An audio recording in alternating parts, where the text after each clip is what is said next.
Hey everyone, welcome to the channel. I'm Aaron. And this is Jess. And with the much anticipated release of Far Cry 5 right around the corner, we played Far Cry 4. So stick around.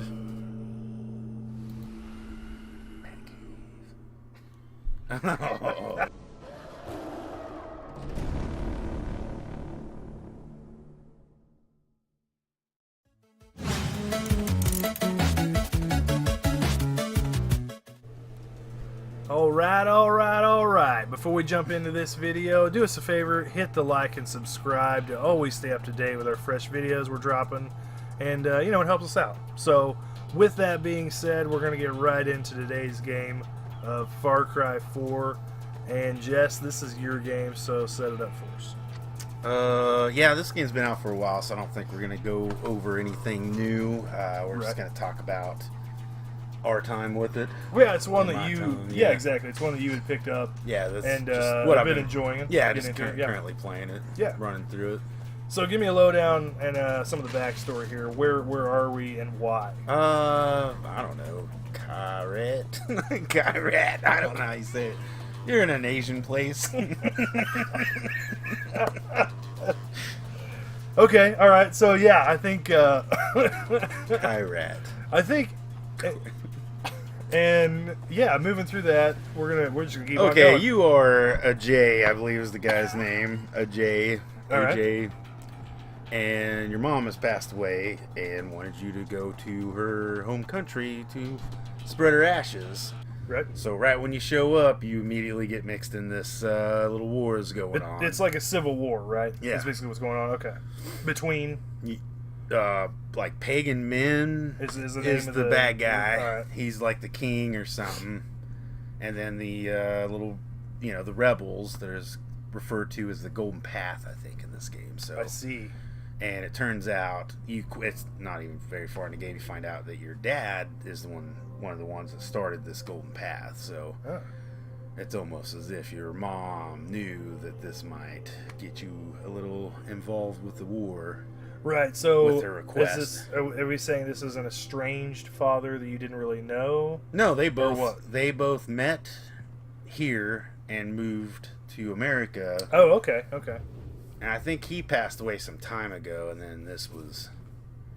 Or maybe he'll pop up later in the game. I don't know. It doesn't really... It leaves a little bit of mystery there of where the dad is and what's happened to him. So you don't know that he's dead? Yeah. Or anything, really? Right. You just know that he disappeared, basically. Oh, you don't even know that. Well, it just doesn't say yet. Oh, okay. Gotcha. You assume both parents are dead. Because they talk about the dad as, if he's gone also... Right. He's a legend around there. They all recognize him first sight. Oh, I see. Okay. So it's you're a legend or whatever. Okay, so gameplay genre here. Obviously open world. Open world shooter. Right. Mechanics, how do they feel? Pretty good. I mean, it's Far Cry. They've got their... Yeah, they've got a great formula, down. I think. And actually, when you told me you're picking up this game, I actually thought about... I've always been kind of curious about the Primal. Picking up Far Cry Primal because I just thought... I'm sure it's... I thought it looked interesting. Really well, too. Yeah. I do like, of course, there's a great collection of weapons and customization levels and stuff that you can do in this game. Oh, yeah. Which I would feel like in Primal might lack a little bit. I mean, because you don't have modern-day weapons. So I we have to do a little research because anyway. I'm sure they've made up with it with some other kind of mechanic. Right. And it's probably a lot of it. I think they weaponize animals, if I remember right. Oh, yeah. But that's, there you go. That's a different video. Exactly. Yeah, we'll get to that one. So speaking of animals, that is the environmental dangers and things in this game are actually can be quite lucrative and productive. Oh, yes. Moving through the game. The leveling for all your weapons and basically your bag, right, is all different types, and you have to hunt down animals to turn them into bigger bags, and it's that alone is kind of fun. It's a different way of leveling up. Is you're kind of do it at your own pace. Yep, absolutely. A whole bunch of other side quests in this game. It's just chock full of them. The bait. Yeah, the bait. After you hunt the animals, you skin them, bait, and use the meat to lure in predatorial animals on victims that you're fighting with. Yeah, your enemies. Yeah, you could throw it out there and bait the animals into attack, which I thought was, hey, okay, that's cool. Yeah. It's just kind of a, gives you an alternate, you know, you could bait animals in to attack them and sneak around, you know, if that's what you're trying to do, or whatever. I mean, I know at one point I was looking for a particular type of skin to upgrade, I don't know, whatever pouch, and I just threw out the bait just to bring one in there so I could, you know, nice. Get what I needed. Right, because you're after some type of predator. Right, I don't remember which one it is. Nice. I've done quite a few. Not maxed out by any means. I would say I'm about halfway through this game, maybe. Right. How many hours do you think you got in? Boy, I don't know. Maybe close to 10 or so. I'm sure this game, I bet I'm not even halfway through if I've only got 10 hours in it. Oh, no. This game is mad. I mean, and you'll see in our video, you'll catch flashes of the map as Jess is opening up, going through and playing. And it's a massive... Pretty good size, area. Yeah. I mean, and you don't even have near all of it unlocked yet. No, the whole northern area, which you have to unlock through missions. So. Right, exactly. Yeah, I may not even be close to halfway. Right. Be surprising myself. Back to the weapons and customizations and stuff. I noticed I did like what I saw of that because I think it's this simplistic style of easy upgrades, easy add-ons to your weapons. It doesn't get real in depth, and it doesn't have to. Oh no, but there's enough variety that I think any type of player is going to find a weapon loadout that they like. Yeah, actually, and myself not being familiar with the Farcry series, I never played it. This is my first ride. That might be par for the course in the Farcry series. That might be how they do theirs, and actually, I really did like that because I don't like it. I don't like wasting a bunch of time learning how to customize every item in here. Oh, yeah. I want it to be simple, straightforward, and I can just move through like, oh, cool, I can put a scope on this, or oh, cool, I can put a silencer on this, or oh, cool, a grenade launcher, you know, etc. Whatever it is, it should just be simple. Like, I don't want to have to put a lot of work into it, like, oh, this could gain me, I can get skill points based on if I put this appendage on my rifle. Oh, yeah. And turn, you know what I mean? Like, I don't have time for that. It's pretty streamlined. So, yeah, I like that. That's concerned. It actually made me think of, although it's been some time since I played it, what I told you, Army of Two. Mm-hmm. Actually, it just kind of reminded me of that. If any of you guys have played that the weapons upgrade system, I loved it in that game, and I actually had especially good time playing the first one. But this game kind of reminds me of that as you're moving through. I don't know why, I just got that feeling for it. This is not a co-op based game. Although you can play co-op. Yeah, you can drop in co-op at a certain point. There are some fortresses, I think is what they're called, that suggest you do play with the co-op with a friend because they're pretty challenging. Because of the difficulty level. Yeah, I can see that. This game would be a blast to drop in and play with co-op. I mean, taking down some of these areas because there isn't a massive amount of enemies.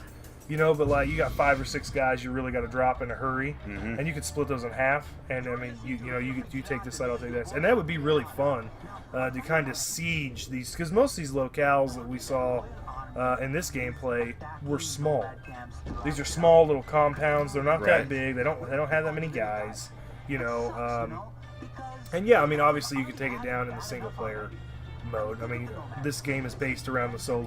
Solo obviously player. you should be able to complete the whole game by yourself if you want. Yeah, absolutely. But again, adding the co-op dynamic to it does make it a lot of fun, and we've been doing some of that with Dying Light, in which we're going to be bringing that out here pretty soon for anybody that cares, anybody that's watching this. I think we're going to do a series on Dying Light. Yeah, I'm super psyched about it. Yeah, I think that's going to be a lot of fun. We have started it, and we just wanted to get a little more comfortable and familiar with it before we really dug into that. But anyway, on the basis of Far Cry, you know, I thought I didn't expect any limitations in this game from my point, based on what I knew, having never played it again. Obviously, the environment and detail and all those things are top notch. I mean, I'm watching you run around and do all this stuff, and the graphic scheme is really good. It's pretty fluid for the most part. There was a few areas I thought maybe were a little glitchy, and I don't know if it makes a difference or not. We're running this on Xbox One, So I don't know if you get a different feel for it on PS4 or Yeah, not. I very really well could be, but I don't know what comparison you get, but it does look nice and smooth. I think the gameplay is nice and smooth, and moving through the environment is pretty comfortable. Pretty open enough. You could approach just about any way you want to on these. That's that's what I really like about it. Yeah, I agree. On the topic of content, if anybody out there hasn't played this or whatever, is worried about is there enough stuff to keep me busy and doing this game, when you open up your map, there's a ton of stuff to do. Oh yeah. You know, like call them side quests, call them whatever, where you can get unlockables. But the nice thing is about the things you collect, even like super obscure things are worth money. You know, like when you picked up the spork. Yeah. You loot people, and most of the stuff you get a little bit of money, and then there's the I don't know what you'd call it, the vendor trash that is all it's good for is just to sell to the vendor. Yeah, but I mean that's the great thing about it, because even like literally the spork, I go back to that, like it really has no value whatsoever, except for a little storytelling, you know. Instead of it just being a little bit more money, they throw items at you, so you probably get a little better picture of how these people are living, I guess, you know. Yeah, that could be because again in this game, it's got a fairly good in-depth story. There's a story to be told when you move through this game, no doubt. It's not just a run and gun. Again, it's built about the single player. It all surrounds the solo campaignist. So I think anybody that was gonna pick this game up and be concerned about the level, the to-do list, I guess I should say, there's plenty of stuff on this thing to keep you busy for a long time. This is probably, if you really want to do it, it's probably a 50 or 60 hour game. It reminds me a lot of Fallout, not the sci-fi part, but just I think you could probably finish it fairly quick if you just hit the story missions, and you know, someone would be, I beat that game in 10 hours. Right. I bet they didn't see, you know. Yeah, but when you look at your completion percentage, it's like, I've moved through games and done little side quests here and there, you know, and I finished the story at like 43% completion. Yeah, I beat the game, you know. You missed half of what the game had to offer. Exactly. Now, the main reason for that for me is time. I just simply don't have the kind of time it takes to do that anymore. So that's where I just kind of gloss over that, and I just want to move through the story and pick up the easy to accumulate items here and there, you know. And I think you could do that in this game and still progress without a lot of hindrance, is the feeling I get. As long, you know, because you're going to make the money. It didn't seem that hard to cash in on stuff, to upgrade your weapons and stuff. At first, because one of the upgrades is your wallet, I was getting too much money, and I was just having to spend it on unlocking items that will show up on your map, and I was just trying to buy everything just so when I come up to a loot box or looting a downed enemy, it would say I was full. I couldn't pick up any more money, so I was just trying to think of, you know. Right. I felt like I was cheated if I didn't get the money from them. So. Oh yeah, exactly. And that's what sucks is in some of these games, you move through and you're like, oh, these are really great items that actually have value, and I can't carry anything else. Like I've saved it, you know, and thinking that I'm really doing well, and then I'm like, and then you realize, oh, there's way more that I could be doing and all this stuff.